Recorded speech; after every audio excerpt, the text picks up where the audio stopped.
अस्सलाम वालेकुम, मेरा नाम है आसिफ हाशमी और यह है Dongfeng box 2025 model brand new electric car. ये गाड़ी पाकिस्तान में रिसेंटली लॉन्च की गई है डोंगफेंग की तरफ से और ये गाड़ी काफ़ी ज़बरदस्त है as compared to any prior cars जो कि पाकिस्तान में लॉन्च की गई हैं ईवी सेगमेंट में। इससे पहले एक हॉन्डा वी आई थी, वो गाड़ी इससे सस्ती है बट वो गाड़ी लग्जरी के लिहाज से इसके करीब भी नहीं है। और उसके अलावा सेरिस भी आई थी पाकिस्तान में। ये गाड़ी इन शॉर्ट लग्जरी के लिहाज से सबसे बहुत ज़्यादा बेहतर है और उसके अलावा रेंज के लिहाज से भी। अगर बात कीजिए इस गाड़ी की हाईलाइट्स की तो ये गाड़ी आपको एक सिंगल चार्ज में तकरीबन 400-450 तक की रेंज दे सकती है, जो कि अच्छी गाड़ियाँ भी नहीं दे पाती। अगर आप ऑडी ई-ट्रॉन लें या टेस्ला लें तो वो गाड़ियाँ मुश्किल से 300-350 चलती हैं। टेस्ला लॉन्ग रेंज वाली गाड़ी 400-450 जाती है, जो कि ये गाड़ी देती है। फिर इसके अलावा इसमें 360 डिग्री कैमरास हैं, हेडलाइट इसकी काफ़ी खूबसूरत हैं, बाकी सेंसर्स हैं इसमें और इसके अलावा इसमें रडार भी है। फिर ये गाड़ी है टू टोन में, विंडो इसकी बॉर्डरलेस हैं, रिम 17 इंचेस के हैं और इसमें और भी बहुत सारी चीज़ें हैं जो कि इस गाड़ी की प्राइस को वर्थ इट बनाती हैं। अब अगर बात कीजिए प्राइस की तो इसकी प्राइस 68 लाख है कंपनी की तरफ से और ये गाड़ी बुकिंग पे अवेलेबल है सेगमेंट मोटरस्पोर्ट के पास। इसकी प्राइसेस चेंज होती रहती है with the passage of time, तो एग्जैक्ट प्राइस जानने के लिए आप दिए गए नंबर पर कॉल कर सकते हैं या फिर आप हमारी ब्रांच को विजिट कर सकते हैं जो कि रावलपिंडी में DH2 के गेट 1 के ऑपोजिट लोकेटेड है। हमारी एक और ब्रांच भी है रावलपिंडी में मरी रोड पे। खैर overall it's a great new electric car and today I am going to review it.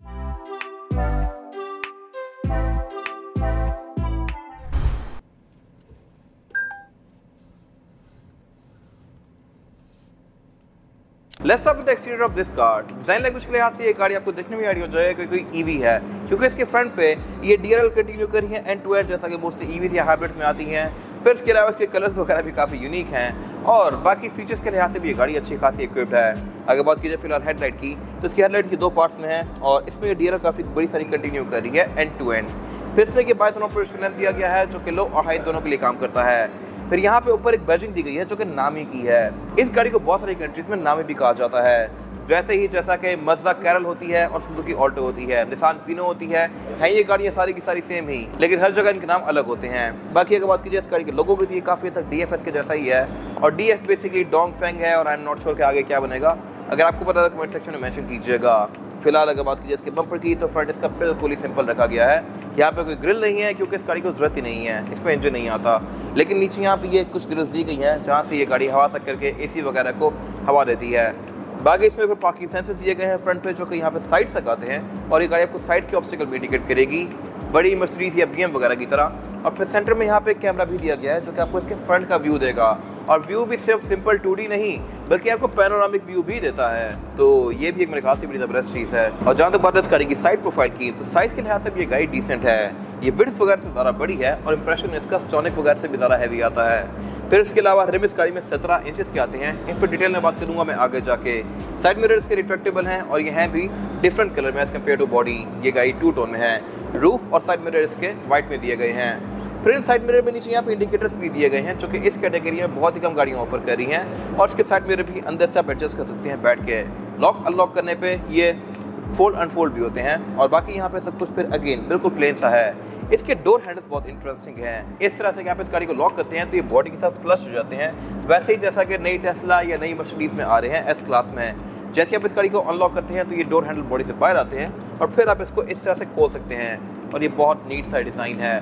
बंद करने पे ये बॉडी के साथ फ्लश होते हैं और इसकी वजह है और वो पर्पज़ ये है कि इसको एरोडायनामिक बनाया जा सके। लॉक करने पे ये बिल्कुल अंदर चले जाते हैं और इससे हवा का ड्रैग कम से कम बनता है, तो इसलिए इसकी साइड पे भी कुछ एक्स्ट्रा नहीं दिया गया, सब कुछ यहाँ पे टू द पॉइंट है और बहुत स्लिपरी सा है ताकि हवा यहाँ पे मैक्सिमम स्लिप हो।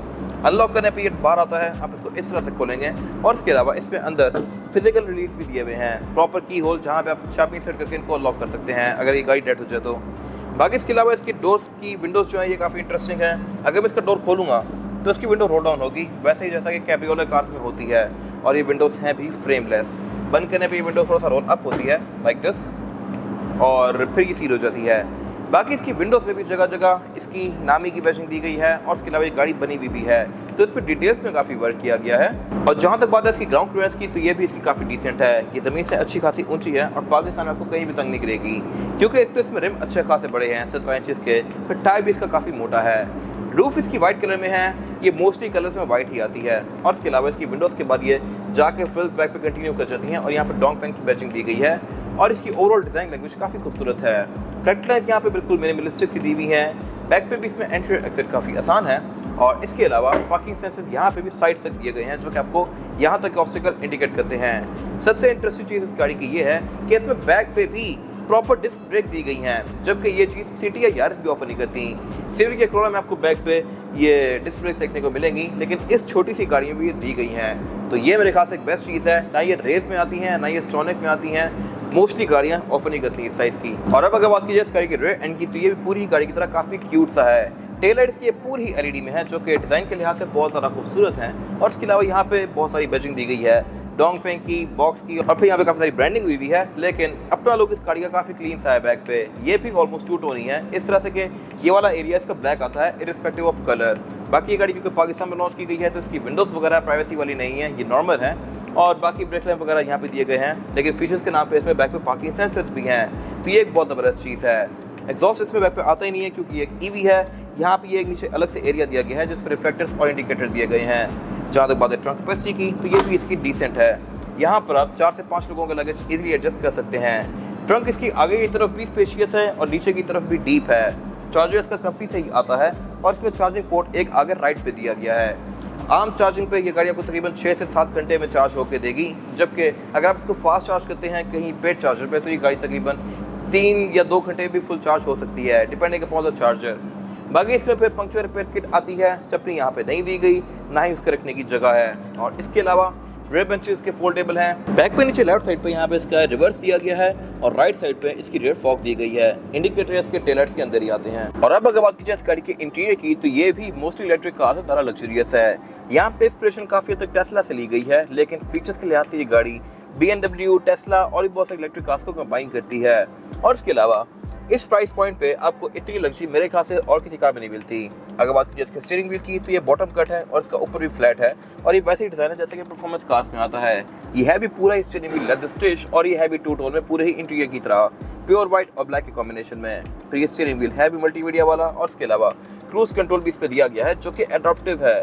इस प्राइस पॉइंट पे ईवीज बहुत ही कम है जो कि इस तरह के फीचर्स ऑफर कर रही हों।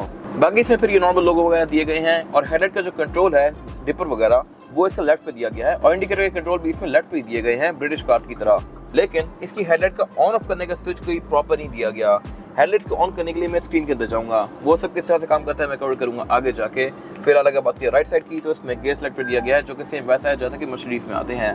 नीचे करके इसको आप डी में एंगेज कर सकते हैं, ऊपर करके आप रिवर्स कर सकते हैं। पार्किंग का अलग से बटन दिया गया है।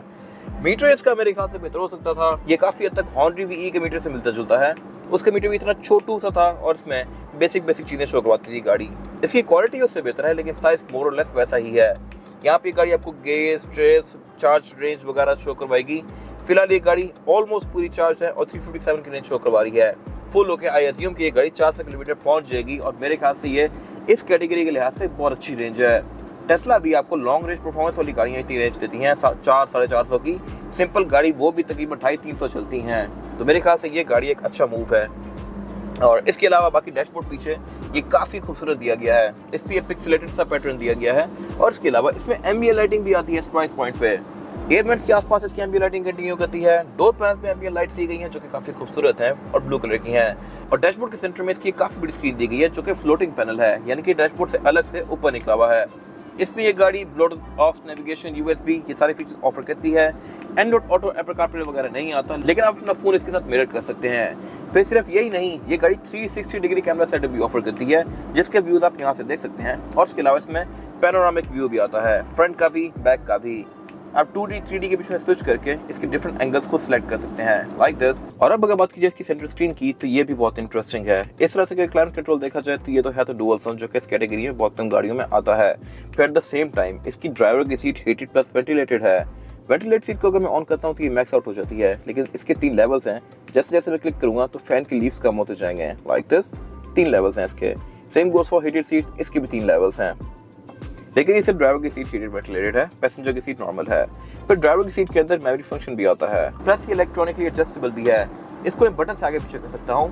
जो कि अच्छी खासी महंगी गाड़ियों में आते हैं। और इवन सिविक आरएस 1 करोड़ रुपए से ऊपर निकल चुकी है, बट स्टिल उसमें इलेक्ट्रिक सीट्स नहीं आती। ये गाड़ी ऑफर कर रही है बीइंग एन इलेक्ट्रिक कार। और जहां तक बात है व्हीकल सेटिंग्स की, तो उसमें बहुत सारे फीचर्स आते हैं जिनको आप यहाँ से इनेबल डिसेबल कर सकते हैं, जैसा कि follow me home, proximity unlock. इसका मतलब ये है कि अगर चाबी लेके गाड़ी के पास होगा तो ये खुद ही अनलॉक हो जाएगी, और जैसे मैं दूर जाऊंगा तो ये लॉक भी हो जाएगी।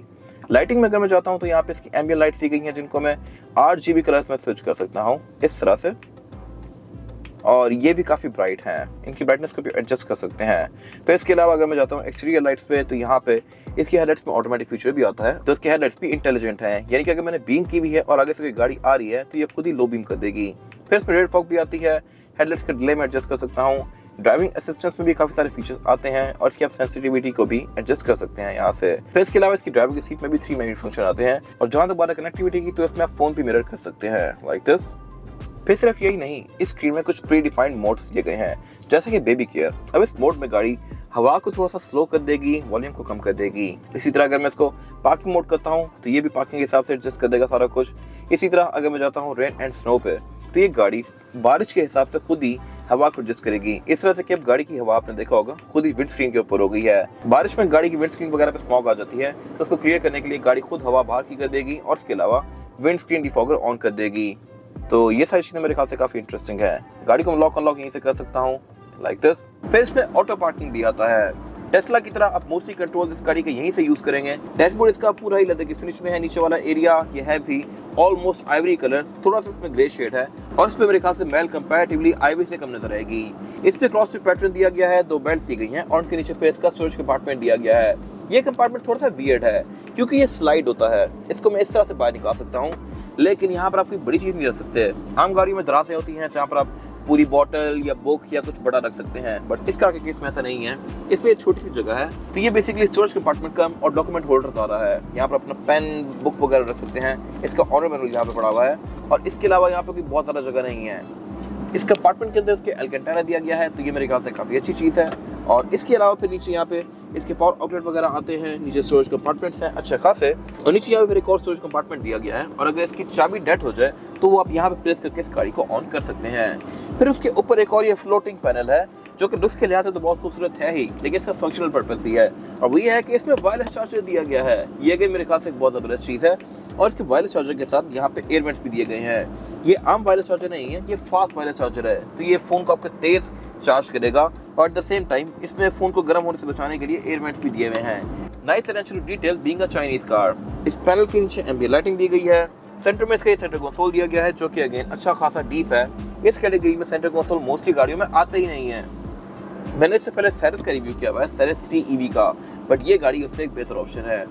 फिर इसके अलावा जहाँ तक बात है सीट्स की, तो ये भी इसकी काफ़ी कंफर्टेबल है। ये परफोरेटेड है, इनमें 5 होल्स दिए गए हैं, जहाँ से ड्राइवर की सीट आप पे हवा थ्रो करेगी। पैसेंजर की ये बस नॉर्मल ही है। ड्राइवर की सीट इलेक्ट्रॉनिकली एडजस्टेबल तो है ही, लेकिन पैसेंजर की सीट को आप हाथ से आगे पीछे करेंगे। ये भी अगर इलेक्ट्रिक हो जाती तो बहुत बेहतर था। बाकी सेफ सीट्स वाला इधर इसके डोर्स के अंदर भी कंटिन्यू किया गया है, और डोर्स के बारे में जैसा मैंने बताया, इसकी विंडोज़ बॉर्डरलेस है, लेकिन ये Windows roll down roll up थोड़े डिफरेंट तरीके से होती हैं। स्विचेस यहाँ पे दिए गए हैं, बट मोस्टली गाड़ियों में अगर आप इसको रोल डाउन करें तो विंडो डाउन होती है, बट इस गाड़ी में उल्टा है। इसको अगर मैं आगे की तरफ करूँगा तो विंडो नीचे होगी, पीछे की तरफ करूँगा तो विंडो ऊपर जाएगी, और ये मेरे ख्याल से अगर उल्टा होता तो बेहतर था। खैर, इसकी चारों ही विंडो सिंगल टैप वाली हैं, तो ये अगेन एक अच्छी चीज़ है। साइड मिरर इसके रिट्रैक्टेबल हैं, एडजस्टेबल हैं, इनमें ऑटो वाला फीचर भी आता है, यानी कि ये गाड़ी को लॉक अनलॉक करने के साथ साथ ऑटोमेटिकली फोल्ड अनफोल्ड होंगे। स्पीकर भी इसमें 6 दिए गए हैं, 4 डोर्स में, और 2 ट्वीटर्स, जो कि अगेन इस कैटेगरी में बहुत कम गाड़ियाँ ऑफर करती हैं। रूफ की बात की जाए तो इसमें वेंटिलेटर दिए गए हैं ड्राइवर और पैसेंजर दोनों के लिए, बट यहाँ पे लाइट्स भी हैं जो कि ऑटोमेटिकली ऑन होती हैं, और ये LED में है। फिर इसका डिजाइन इतना नीट है जितना शायद ही मैंने कभी किसी गाड़ी में देखा हो। इस लाइट को प्रॉपर मिरर के साथ इनकॉर्पोरेट किया गया है, जबकि यूजुअली गाड़ियों में अलग से होती हैं और उसको बटन से ऑन कर रहे होते हैं, तो इतना नीट डिजाइन शायद ही किसी गाड़ी में हो। फिर सेंटर में इसकी कैमरा लाइट्स दी गई हैं, जो कि अगेन LED में है, और ये टच सेंसिटिव है। इसको मैं इस तरह से ऑन कर सकता हूँ जैसा कि लेक्सस के लैंड क्रूजर में आती हैं, और इसका फिर अगेन रियरव्यू मिरर भी बॉर्डरलेस है, तो इसमें डिटेल्स पे भी अच्छा खासा गौर किया गया है। बाकी हेडरूम के लिहाज से भी ये गाड़ी सफिशिएंट है। लेगरूम भी मेरे पास स्पेशियस है, और जहाँ तक बात है इसमें रेयर पैसेंजर्स के लिए लेगरूम की, तो ये भी इसमें सफिशिएंट है। लेगरूम का मेरे पास में कोई इशू नहीं है, हेडरूम का भी, और ये गाड़ी बैक पे कोरोला वगैरह जितनी ही स्पेशियस है। सेंटर में इसकी नामी की बैजिंग दी हुई है, और इसकी वजह यह है कि कुछ कंट्रीज में इसको बॉक्स कहा जाता है, कुछ में नामी कहा जाता है, हर जगह के अपने नाम हैं। और इसके अलावा बाकी सेंटर में ये गाड़ी फ्लैट है। फ्लोर इस गाड़ी का थोड़ा ज़्यादा रेज है क्योंकि यहाँ पे ऑब्वियसली बैटरी पैक आता है, तो ये फ्लोर के लिहाज से अच्छी खासी मोटी गाड़ी है। बाकी सेंटर में कोई कंसोल वगैरह नहीं दिया गया, बट इसके हेडरेस्ट बिल्कुल टेस्ला जैसे हैं। टेस्ला के रिव्यू तो आप जाके हमारे पेज पे देख सकते हैं, उनमें भी इसी डिज़ाइन के हेडरेस्ट आ रहे होते हैं। बाकी यहाँ पे रूम भी काफ़ी ब्राइट है, विंडोज काफ़ी बड़ी है। डोर को खोलने पे ये विंडो थोड़ा सी रोल डाउन होती है, बंद करने पे रोल अप होती है, सेम वैसे ही जैसा कि BMs वगैरह में होती है। बाकी इसमें चाइल्ड सीट एंकर्स दिए गए हैं, सीट बेल्ट दी गई हैं। और अब अगर बात कीजिए इस गाड़ी के अंडर द हूड सिचुएशन की, तो इसमें जो इलेक्ट्रिक मोटर आती है ये है 42.3 किलोवाट्स की, जो कि सफिशिएंट है बॉडी साइज के लिहाज से। टेस्ला वगैरह में 60 या 70 किलोवाट आती हैं। और बाकी ये गाड़ी डे टू डे यूज़ के लिहाज से आपको कहीं भी तंग नहीं करेगी। पावर के लिहाज से, एक्सेलरेशन के लिहाज से इस कैटेगरी की मोस्टली गाड़ियों से ज़्यादा तेज़ होगी क्योंकि इसका थ्रॉटल रिस्पॉन्स बहुत इंस्टेंट होता है। ये गाड़ी 91 या 95 के आसपास हॉर्स पावर प्रोड्यूस करती है। टॉर्क इसका 160 न्यूटन मीटर है, जो कि अगेन सफिशिएंट है बॉडी साइज के लिहाज से। और ये गाड़ी आपको रेंज तकरीबन 350 से 400 की कम से कम देगी। और अगर आप इसको बहुत प्यार से चाहें तो ये 450 भी जा सकती है अकॉर्डिंग टू कंपनी, जो कि इस साइज़ की गाड़ी के लिहाज से बहुत ज़बरदस्त है। इवन बड़ी बड़ी गाड़ियाँ पोर्शे टायकान, मर्सिडीज की जो EQC वगैरह हो गई, या फिर टेस्ला वगैरह भी इतनी रेंज नहीं दे पाती। BMW की बहुत लॉन्ग रेंज वाली गाड़ियाँ होती हैं वो इतना जाती हैं, या फिर टेस्ला की भी लॉन्ग रेंज परफॉर्मेंस वाली गाड़ियाँ इतनी लंबी रेंज देती हैं। तो ये उस लिहाज से बहुत अच्छा ऑप्शन है। ये गाड़ी फिलहाल 80% चार्ज है, बट ये गाड़ी रेंज अभी भी तकरीबन 350 प्लस की शो कर रही है, यानी कि 100% हो ये गाड़ी 400 प्लस चली जाएगी। और ये कोई वैसे ही नहीं है शो करवा रही हो, ये वाकई में देती है इतना। अभी भी ये गाड़ी लाइटें ऑन और AC के साथ खड़ी हुई है, बट स्टिल तकरीबन आधे पौने घंटे में इसने सिर्फ 1 किलोमीटर कम किया है। बाकी इसके अलावा इसमें यहाँ पे आपको अंडर द हूड कुछ खास मिलेगा नहीं। काफ़ी बड़ा सारा यहाँ पे इलेक्ट्रिक यूनिट दिया गया है, जो कि इसकी इलेक्ट्रिक मोटर है। बैक पे इसका बेड दिया गया है पूरा बैटरीज का इसके कैबिन के नीचे। और इसके अलावा यहाँ पे आपको सिर्फ ABS का यूनिट, ऑयल्स और इसके अलावा कुछ खास नजर नहीं आएगा। फ्लूइड के नाम पे यहाँ पे टोटल 2 ही मेन लिक्विड्स हैं, एक तो ये विंडशील्ड वॉशर और इसके अलावा एक ब्रेक फ्लूइड, दैट्स इट। बाकी यहाँ पे इसकी एक आर्म बैटरी है जो कि इसकी लाइट्स वगैरह को ऑन रखती है। एक मेन बैटरी है जिस पे ये गाड़ी चलती है। बाकी बोर्ड के अंदर कोई खास इंसुलेशन नहीं दी गई क्योंकि ना ही इसकी साउंड है, ना ही वाइब्रेशन है, ना ही हीट है, तो उसकी जरूरत ही नहीं है। और जहाँ तक बात है इस गाड़ी के टायर साइज की, टायर साइज जो ऑफर करती है बॉक्स ये है 215, 55 और 17। ये साइज लिटरली आपको सिविक की 11 जनरेशन में देखने को मिलेगा। 17 इंचेस का रैम मोस्टली गाड़ियों में नहीं आता, और अच्छी खासी बड़ी गाड़ियाँ, महंगी गाड़ियाँ ऑफर करती हैं। This car is no different. ये साइज यूजुअली SUVs में, प्राडो में आता है, TX में। और 215 का साइज भी सिविक ऑफर करती है। टायर्स में चाइनीज है, और इस गाड़ी के बारे में एक बेस्ट चीज़ ये है कि इसमें ऑल व्हील डिस्क ब्रेक दी गई है। फ्रंट पे भी डिस्क है, बैक पे भी डिस्क है, जो कि इस कैटेगरी में आपको और किसी गाड़ी में देखने को नहीं मिलेगी। फिर इसमें ABS, traction control, driver modes, ये सब कुछ आता है, जो कि इसकी राइड को और ज़्यादा बेहतर बनाता है। ये था आज का रिव्यू। अगर आपका रिव्यू पसंद आया है तो इस वीडियो को लाइक कीजिए, मेरे चैनल को सब्सक्राइब कीजिए, और अगर आपके पास इस गाड़ी से रिलेटेड कोई भी राय है तो उसको कमेंट सेक्शन में शेयर जरूर कीजिएगा, ताकि वो लोग जो ये गाड़ी लेने वाले हैं वो आपकी राय से फ़ायदा उठा सकें। अपना ख्याल रखिएगा। Thank you.